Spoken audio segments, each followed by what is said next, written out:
trending topic nga ngayon sa mga social media. Riz Miguel, may mga maiinit na accusation dito kina Patrick at sa management ng He's Into Her. Ayon nga sa latest Instagram live ni Riz Miguel ay isiniwalat nga niya ang ilang beses na pangmomolestya ni Patrick sa kanya habang ito'y natutulog. At hindi lang yon, ayon pa rin sa IG live ni Riz Miguel ay hindi lang pangmomolestya sa kanya ang nangyari, maging ang ilan niyang mga kasamahang babae sa naturang proyekto ng He's Into Her ay di umano nito ni Patrick. Talaga namang napakainit na mga isiniwalat nito ni Riz Miguel sa kanyang Instagram live. Pero bago natin panoorin at pag-usapan ang mainit na Instagram live nito ni Riz Miguel, ako pumuli si Josepa dito sa Josepa, anong latest na naghahatid sa inyo ng mga trending topic tungkol sa inyong mga favorite celebrity update. O eto nga, panoorin na natin at pag-usapan ang mainit-init pang mga accusation at talaga namang trending topic at pinag-usapan ito sa mga social media at talagang mainit na pinag-usapan ito sa mga social media na sa sobrang init ay nag-trending topic pa sa number 8 ang Patrick at sa number 9 itong Riz Miguel, diba? O eto nga, talagang mawiwindang kayo at hindi makapaniwala sa siniwalat nito ni Riz Miguel sa kanyang Instagram live.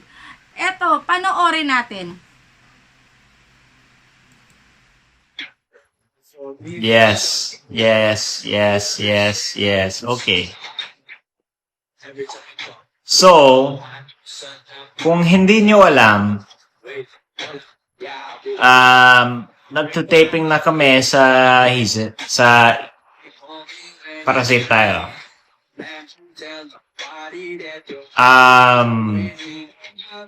Nakita ko siya sa isang taping.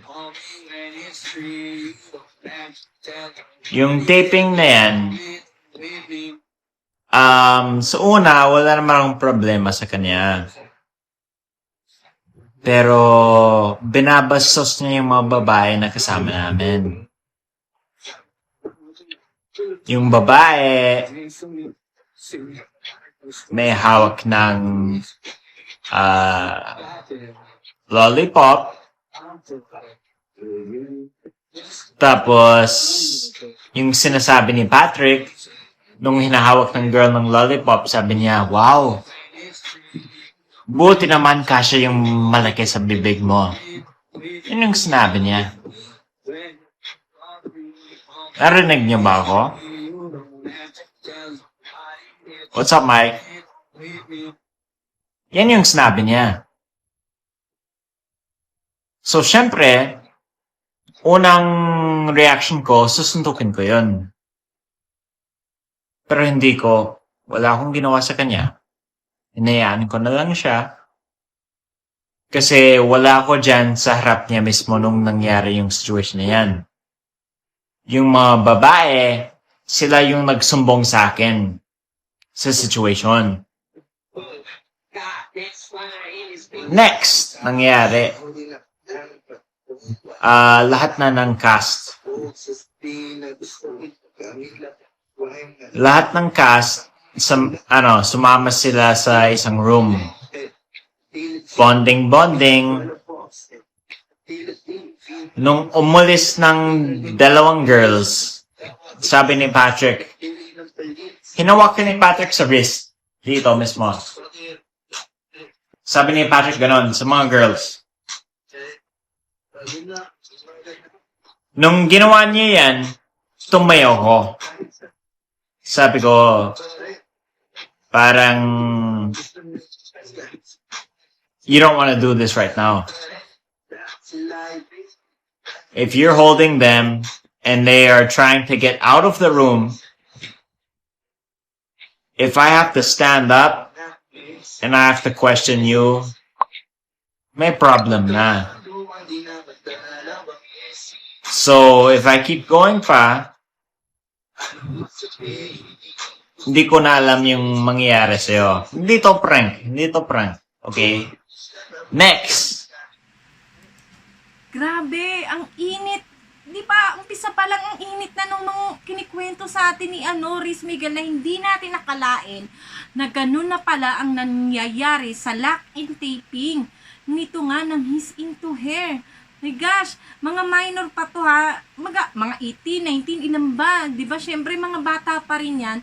Tapos pinagkatiwala ng mga magulang nila, ang mga anak nila sa management dahil nga, syempre, pandemic noon, di ba, lock-in taping to eh. Bawal naman dito ang marami kang alali o asisa kung pagkakatiwala ng parent ang kanilang mga anak sa management, di ba, sa staff, di ba? Tapos may ganito palang nangyayari. Matindi to mga sinuwalat ni Riz Miguel sa kanyang Instagram live. Oh my God.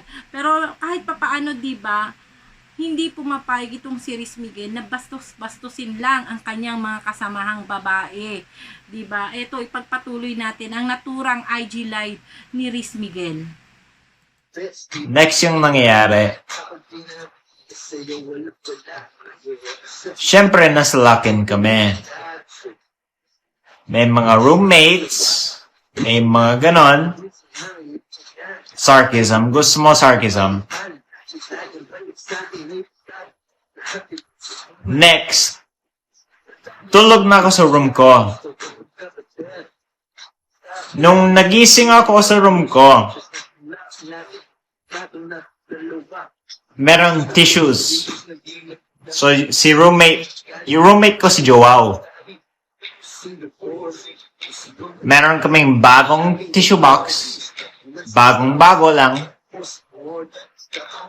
Ubos yung tissue box namin. Ubos siya. Nung natulog ako, buong tabi ko, gilid ng bed, harap ng bed, likod ng bed, lahat. Lahat ng tissues na yan, gusto mo English? All of those tissues had cum filled with it. Cum. Cum. Is that English or is that Spanish or is that Tagalog? Cum. Si Patrick.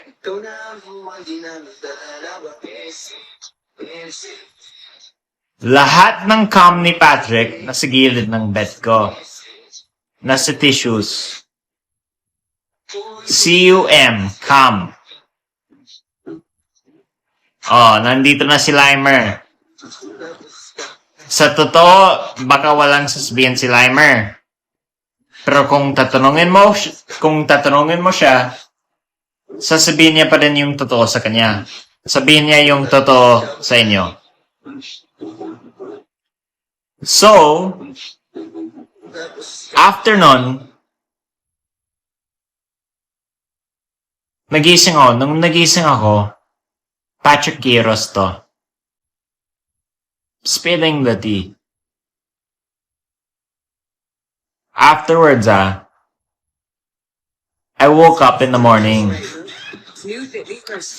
Nung nagising ako, as in, ito, roll na roll to. Okay. Malambot yung hotdog ko.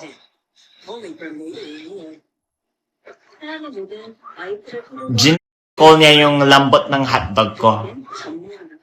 Kinakiss-kiss niya ako. Nagising ako.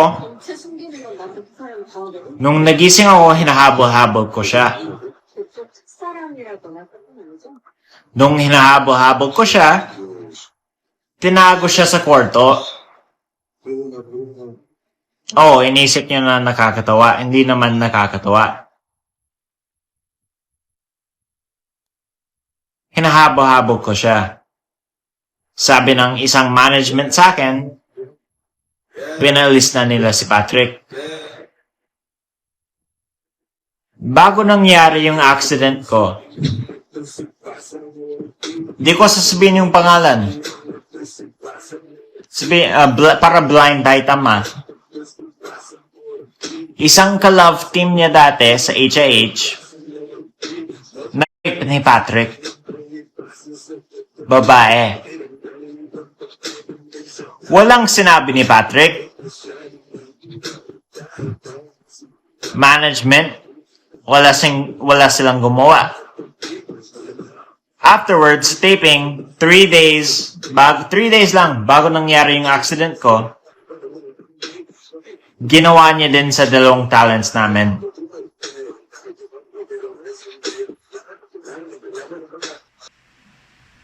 My God! Ang bigat ng accusation ni Riz Miguel. Ang hirap nun, di ba? Ang hirap mag-out. Kung ikaw ay biktima ng isang rape, tapos isa ka pang artist, ang hirap nun. Ang hirap talaga nun. Just imagine na lang kung babae kang iniingatan mo yung name mo. Paano ka hanap ng hustisya, di ba? Kasi minsan ang hirap mag-out dahil laging tatanungin, questioning ka, maraming manghuhusga sa'yo. Minsan sasabihin pa na, dapat lang sa'yo yan kasi ganito, nandilandi mo, ganyan. Kaya minsan ang hirap mag-out kung ikaw ay isang victim. Pero kung hindi ka mag-out, hindi mo mahanapan hustisya kung ano ang nangyari sa'yo. Oh my gosh, ang bigat ng mga accusation. Sinasabi ko pa lang po na accusation, itong ginagawa ni Riz Miguel, dahil ang napapakinggan pa lang po natin at napapanood pa lang natin yung panig niya. Hindi pa natin naririnig ang panig ng his into her management na at lalong-lalo na ni Patrick. Natural magdi-deny yan si Patrick. Kasi sino ba namang kriminal ang aamin sa isa niyang krimen, di ba? Pero wala namang masama sa iyong kasarian. Kung ikaw man ay bakla o tomboy, walang masama dyan sa gender. Kasi tanggap na po yan ng lipunan. Ang masama ho, yung mamumolestya ka ng kapwa mo, di ba? Yan ho ang pinakamasamang gagawin mo. Kung ikaw ay bakla o tomboy, wala hong problema dyan. Tanggap na po iyan ng lipunan. Tanggap na po natin yan. Dahil marami rin naman ho talagang mabubuti at mababait na mga bakla at tomboy. Aminado po tayo dyan, lalo na ho sa mga bakla. Grabe ho sila magmahal sa kanilang mga magulang. Pero kung gagawa ka ho ng ikakasama ng kapwa mo, gaya ho ng pamumolestya, at yan ho ay hindi na ho makatarungan. Dapat ho yan ay hinahanapan natin ng hustisya at tinutulungan natin ang mga biktima ng taong ito. Diba? Hindi pa natin naririnig ang panig ni Patrick at ng management, diba? Kaya nasasabi ko na accusation pa lang po itong kay Riz Miguel dahil kailangan pa ho itong dumaan sa husgado, magkaroon ng mga hearing, mga evidence, mga taong sangkot at mga taong witness. Kaya hanggat hindi pa ho naano ng husgado na guilty, it's still accusation. Diba po? O eto, pagpatuloy na ho natin ang IG live ni Riz Miguel. Ginawa niya sa 2 talents namin, pero yung decision ng management, kikip namin yan dyan. Sa taping mismo, kikip namin yan dyan kasi konti na lang yung oras ng shooting, keep namin siya. Nangyari.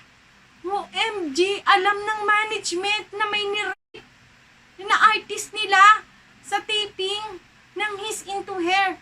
Pero sinikreto nila dahil nasa kalagitnaan sila ng shooting ng His Into Her. My gosh. Ibig sabihin, mas pinotektahan nila at mas inisip nila yung show kaysa dun sa mga biktima. Oh my God. Hindi po ito makatarungan.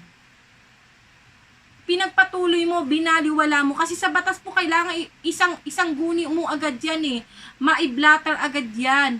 Maimbestigahan agad yung mga pangyayari. Dahil minsan meron pa hong tinatawag yan na may mga medical legal ho yan. Nai-examine yung babaeng rape dahil makikita ba doon yung mga similya kung talaga siyang nirape at makikita din po doon kung yung mga kung puwersahan bang ginawa sa iyo yon, malalaman po iyon sa medical legal. Pero kung patatagalin po ninyo ang parang hinarang mo yung investigation kung sakali magkakaroon ng mga magrereklamo o accusation kagaya po ng ginawa po nito ni Riz Miguel. Kaya sobrang bigat nito at hindi ho simple lang yung accusation na ginawa ni Riz Miguel o siniwalat ni Riz Miguel sa kanyang Instagram dahil ang matawag dito, mabigat na accusation po ito dahil ito ho'y pangmumolestya at 'di ba hindi lang po isa yung hindi lang dalawa ang kundi tatlo, 'di ba po? At higit sa lahat, alam ng management, ayon kay Riz Miguel, alam ng management ang mga pangyayari pero isinantabi po nila dahil kailangan nasa kalagitnaan po sila ng kanilang lock-in taping, ng kanilang shooting po ng His Into Her. Ngayon, kung isisiwalat po nila ang mga pangyayari sa loob ng kanilang lock-in taping, mahihinto po ito at hindi maitutuloy ang shooting, di ba po, ng kanilang programa.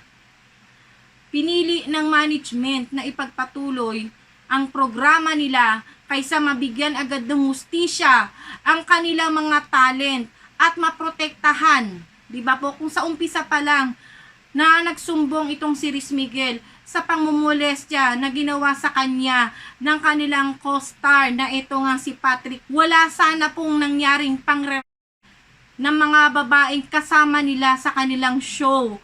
Nakakalungkot po ang mga pangyayaring isiniwalat po ni Riz Miguel dahil sa hindi pagbibigay agad ng aksyon ng management at inisip niya at mas inisip pa niya ang programa nila.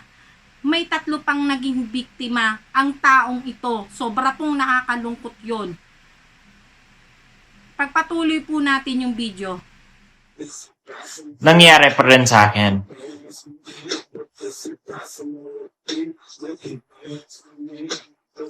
Sabihin nyo kahit anong gusto nyong sabihin. Sinasabi ko lang yung totoo. Tanong mo kahit anong cast members ko kung ano yung totoo. Alam nila lahat. Actually, mas marami akong pwedeng i-spread ng chismis sa mga cast members ko. Hindi ko sasabihin kasi hindi yan yung story ko. Ito yung story ko.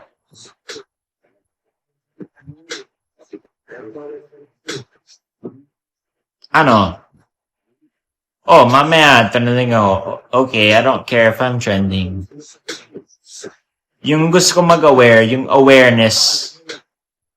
Okay, wow. Lalaki, may itsura. Artista pa. Ano? Morena, whatever, mestizo, mestiza, whatever. Ganon pa rin yung ginawa niya.